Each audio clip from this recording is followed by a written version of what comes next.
The spotlight was a physical thing. It wasn't just light. It was a weight, a heat, a presence that pressed down on your shoulders and tried to steal the air right out your lungs. It turned the world into a black nothingness in front of you and a judging, breathing animal behind you. And in the dead center of all that pressure stood a little girl named Shiloh. Her hair was a puff of black cotton clouds tied down with a single stubborn red rubber band, but her eyes were old. They were the color of dark honey, and they held a stillness that didn't belong on a kid's face. They scanned the crowd at the Motor City Make a Star talent show, not with hope, but with a kind of desperate calculation. The crowd in the cramped, smoky community center was getting restless. This was Detroit. They came for singers who could blow the roof off, dancers who could break gravity, not some shy kid from the streets. "I'm gonna sing," she said. "All right, a singer." "And what you're gonna sing for us?" But Shiloh didn't answer his question. Instead, she took a shaky breath that hitched in the mic, and then she asked her own. She looked past Rico, past the blinding light, straight into the soul of the room. Her voice, still quiet, cut through the murmur like a shard of glass. "If I sing well, will you give me a plate of food?" The silence that followed was heavier than the spotlight. It was a thick, uncomfortable, swallowing silence. You could hear the hum of the cheap stage lights, the drip of a leaky faucet somewhere in the back.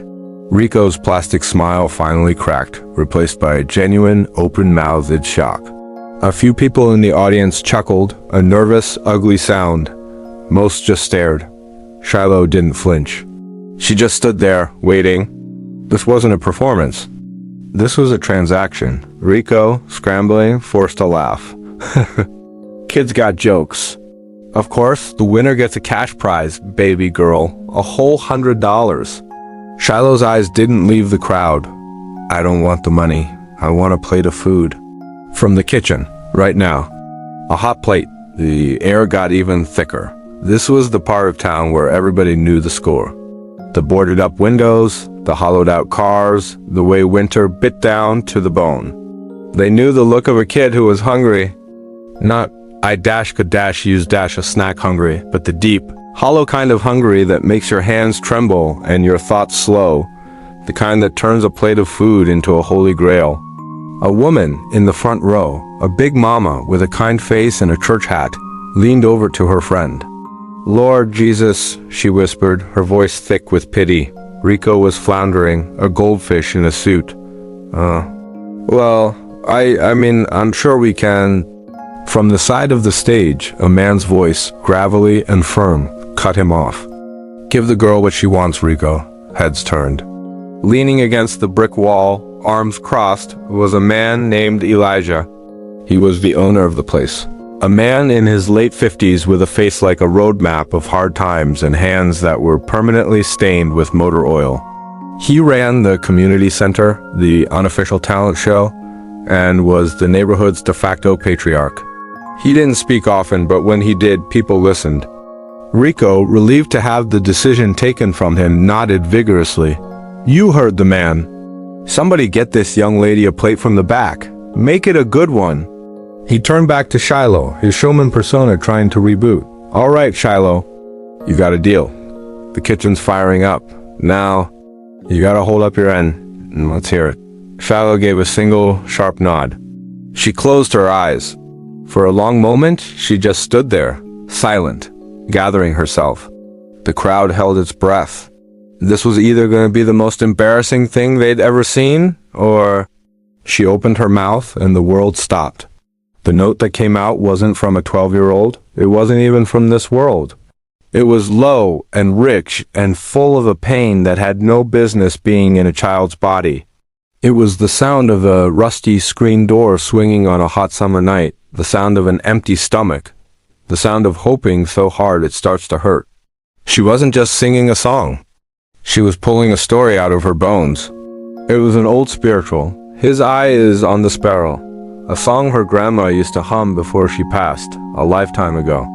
"Why should I feel discouraged? Why should the shadows come?" Her voice climbed, clean and powerful, filling the dusty room. It wasn't a pretty sound. It was a true sound. It had grit and gravel and grace all mixed up together. People sat up straight. The church hat woman put a hand over her heart, her eyes glistening. I sing because I'm happy. I sing because I'm free. ... Got an irony of that line. Coming from this hungry, threadbare girl standing on a stage bargaining for a meal, hit everyone in the chest like a punch. She wasn't free. She was trapped in a life that had already given her too many hard lessons. But in that moment, through some kind of magic, her voice was her freedom. It was the one thing the streets couldn't take from her. She built the song, verse by verse, her small body swaying slightly. She wasn't performing for them anymore. She was singing for the plate of food, yes, but she was also singing for herself, for the memory of a full belly, for the ghost of a lullaby, for every cold night she'd spent huddled with her little brother, Trey, trying to pretend they weren't scared. When she hit the final soaring note, his eyes on the sparrow, and I know he watches me, it didn't fade away. It hung in the air, shimmering, a tangible thing. Then it was gone. The silence returned, but this time it was different. It was a stunned, reverent silence, and then it broke. The applause wasn't just clapping, it was a thunderclap. It was a release.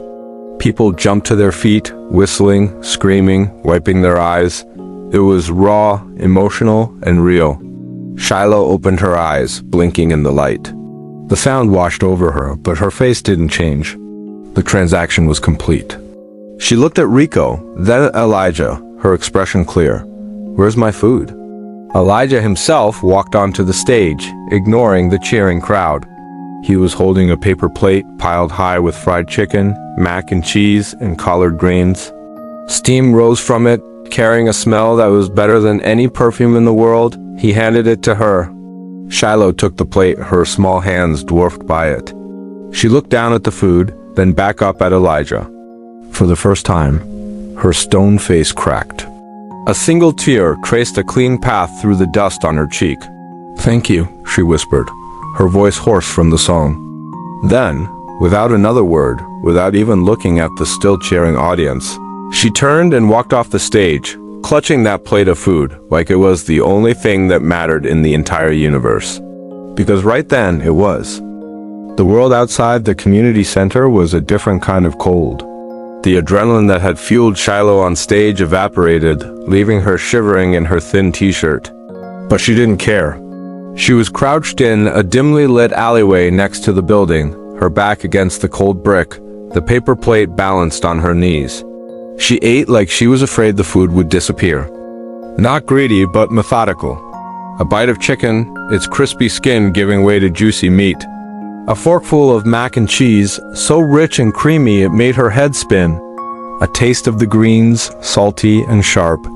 Each flavor was a symphony. She was so focused, so lost in the simple, profound act of eating, that she didn't hear the heavy footsteps approaching. Tastes better when it's hot, don't it? Shiloh flinched, her body curling protectively around the plate. She looked up, her eyes wide with a feral caution. It was Elijah. He stood a few feet away, his large frame blocking out the flickering neon sign from the liquor store across the street. He wasn't smiling, but his eyes weren't harsh either. They were just watching. She nodded slowly, a piece of chicken halfway to her mouth. "You live around here, kid?" he asked, his voice a low rumble. Shiloh just stared. You didn't answer questions like that from strangers, no matter if they gave you food. Street rule number 1. Elijah seemed to understand. He nodded as if she'd spoken. "That voice of yours, that ain't just a gift. That's a weapon, you know that?" She shook her head, confused. A weapon? Her voice was just her voice. It was the thing that got Trey to stop crying sometimes. The thing that made the long cold nights a little less quiet. The thing that had just gotten her this miraculous plate of food. "It is," he insisted. He leaned against the wall opposite her, not getting any closer. A voice like that can build you a whole new world. It can get you out of these alleys. Or, he paused, his gaze intense, it can get you into a whole different set of troubles. He reached into the pocket of his worn leather jacket and pulled out a business card. It was bent and faded. He held it out to her. Shiloh looked at the card, then at him, her suspicion deepening. "Take it," he said. "It's for a friend of mine. A studio. He records commercials, jingles, that kind of thing. He's always looking for unique voices." Shiloh didn't move. Her mind was racing. A studio? Like where they made records? This was a level of crazy she wasn't prepared for. "I ain't a creep," Elijah said, as if reading her mind. He placed the card on top of a trash can lid near her. "I'm just a man who knows wasted talent when he sees it. And baby girl, letting a voice like yours go to waste is a sin. That's a fact." He pushed himself off the wall. "The name on the card is Silas. Tell him I sent you. He'll give you a fair shake, maybe get you some real work. Enough for more than one plate of food." With that, he turned and walked back towards the door of the community center, the sound of his boots echoing in the alley. He didn't look back. Shiloh stayed frozen until he was gone. Then, her eyes darted to the business card. It was white with black letters. It said, Silas the Prophet Jones, Harmony Studios, and an address she didn't recognize. Her heart was pounding. A studio. Work. More than one plate of food. The thought was so big, so bright, it was almost terrifying. She finished the last bite of her chicken, licking the grease from her fingers with a profound sense of ceremony. Then, she carefully wiped her hands on her jeans, reached out, and picked up the business card. It felt flimsy in her hand, but it might as well have been made of solid gold.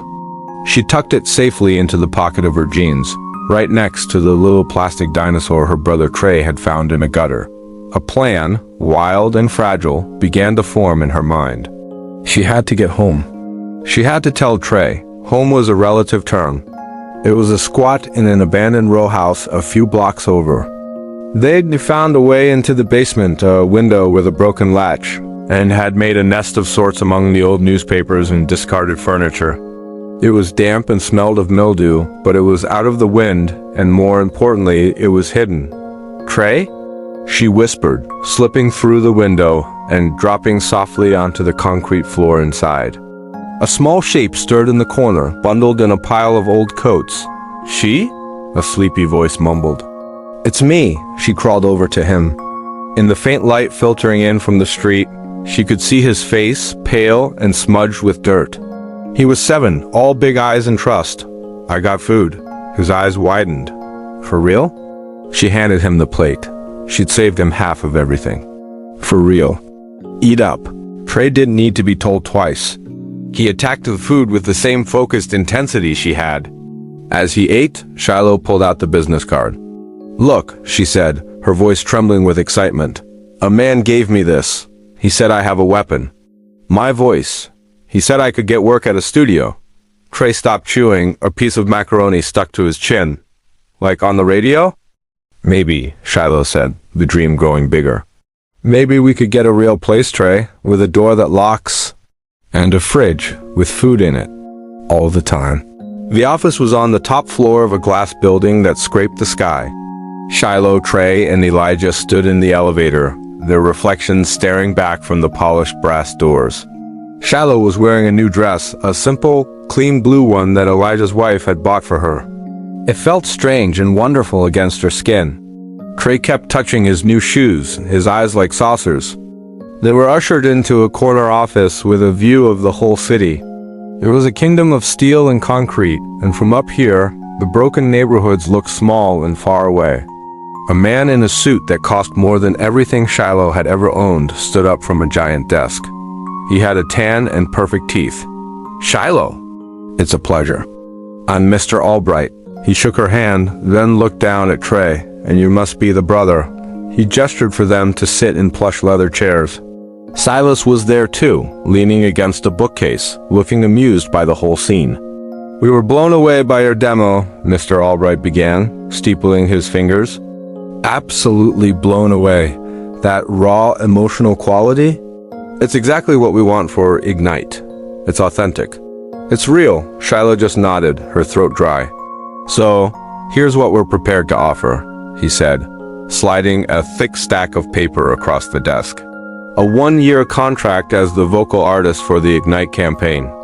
This includes the commercial you've already recorded, 2 radio spots, and print advertising. The fee is $10,000, payable upon signing. Shiloh felt like she might faint. Trey gripped the arm of her chair.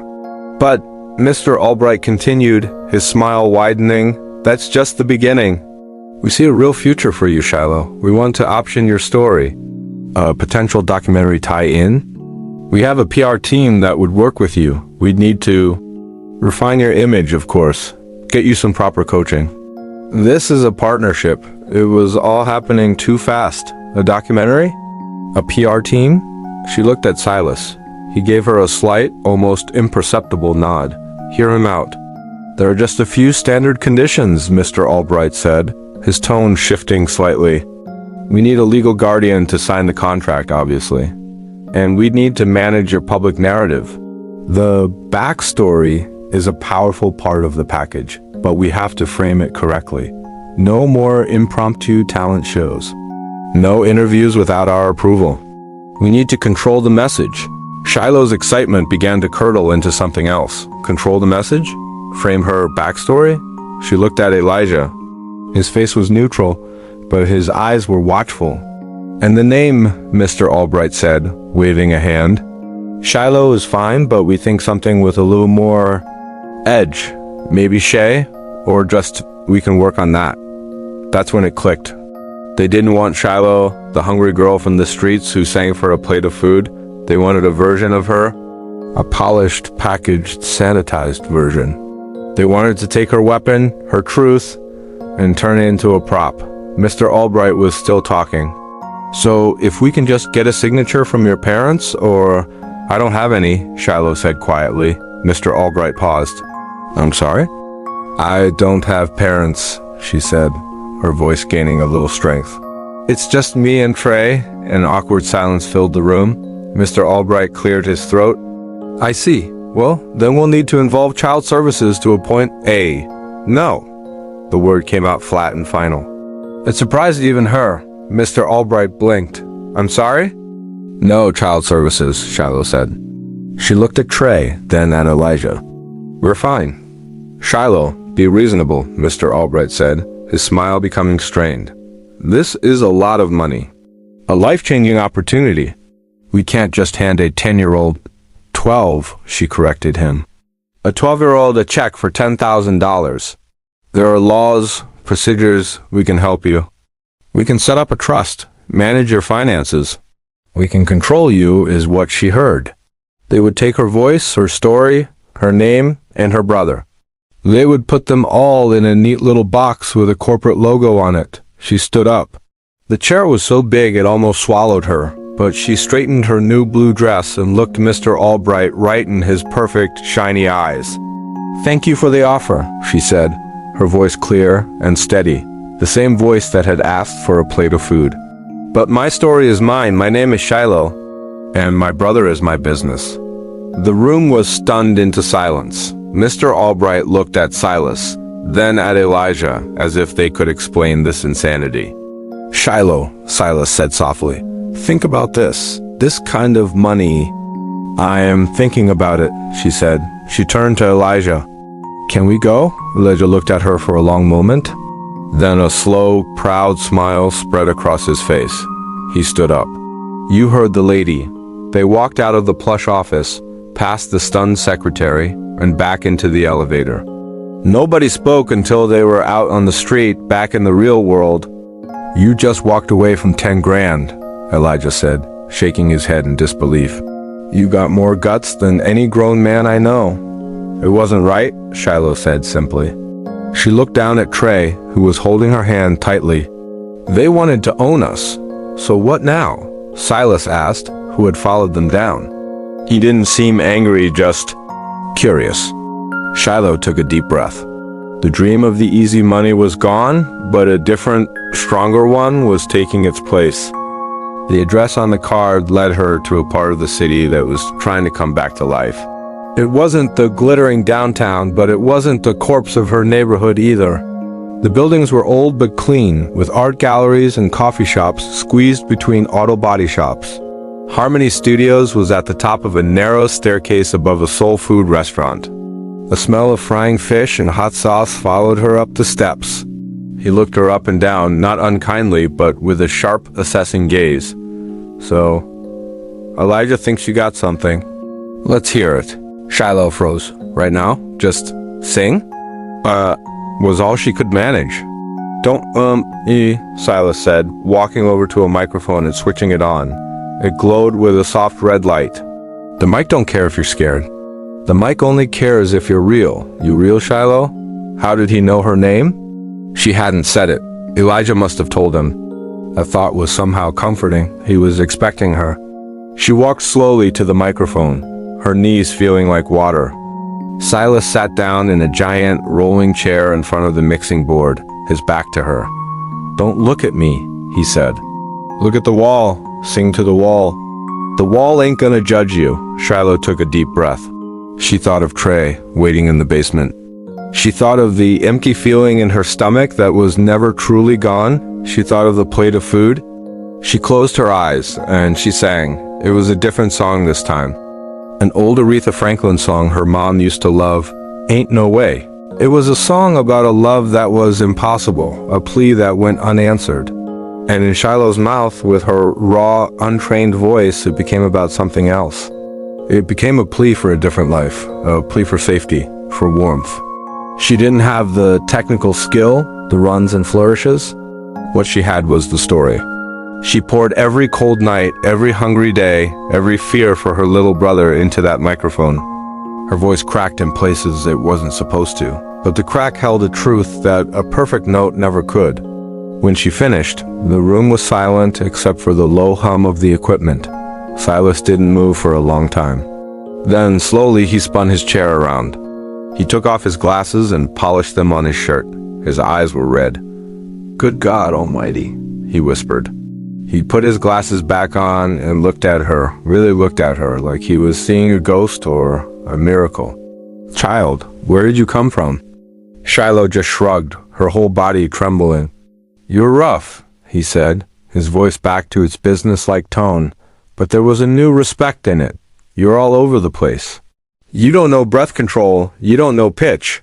You sing from your throat, you're going to shred your chords in a year. Shiloh's heart sank. This was it. He was going to send her away. But, Silas said, holding up a long finger, you got the one thing I can't teach. You got the grit. You got the soul.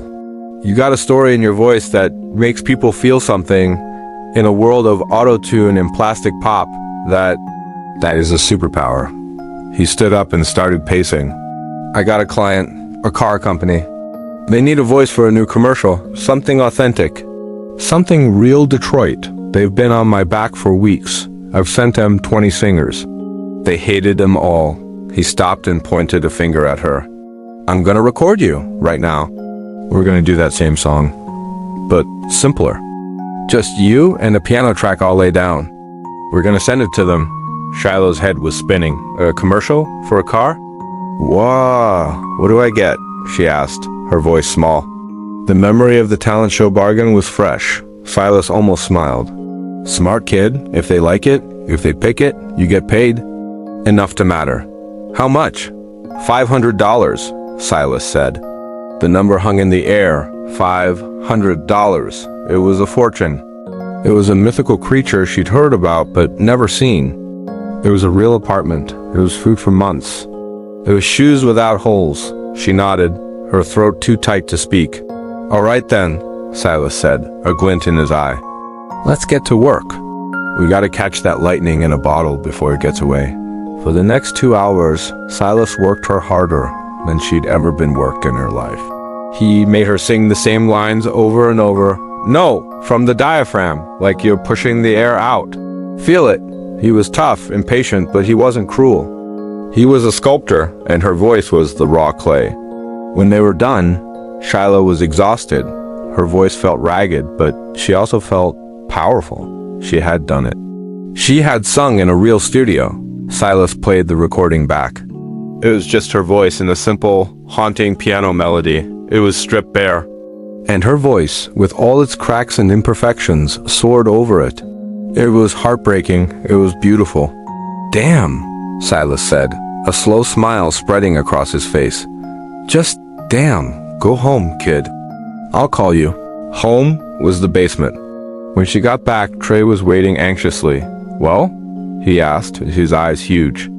I did it, Trey, she said, sinking down onto their pile of coats. I sang for him. He recorded it. He said I might get $500. Trey's jaw dropped. He couldn't even comprehend a number that big. We're rich? He whispered.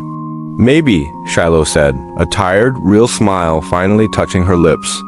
We just gotta wait. The waiting was the hardest part. The next 2 days felt like 2 years. Every sound from the street made her jump. Every hour felt like a test. Had she been good enough? Had it all been a dream? Then, on the third day, as they were sharing a can of cold beans, they heard a noise at the basement window. It wasn't Silas, it was Elijah. He peered into the gloom. Shiloh, you in there? Her blood ran cold. Why was he here? Had something gone wrong? Yeah, she said, her voice tight. He pushed the window open further. You need to come with me, right now. Why? Shiloh asked, pulling Trey closer to her. Elijah's face was serious. Because Silas is looking for you. And he ain't just got good news, he got a check. And a contract. Shiloh's breath caught. The commercial? Better, Elijah said, and for the first time she saw a real, genuine smile on his face. They didn't just want the commercial, Shiloh. The head of the whole company heard your track. He wants to offer you a deal. To be the official voice of their new brand campaign. It's not $500, kid. He paused, letting the moment hang.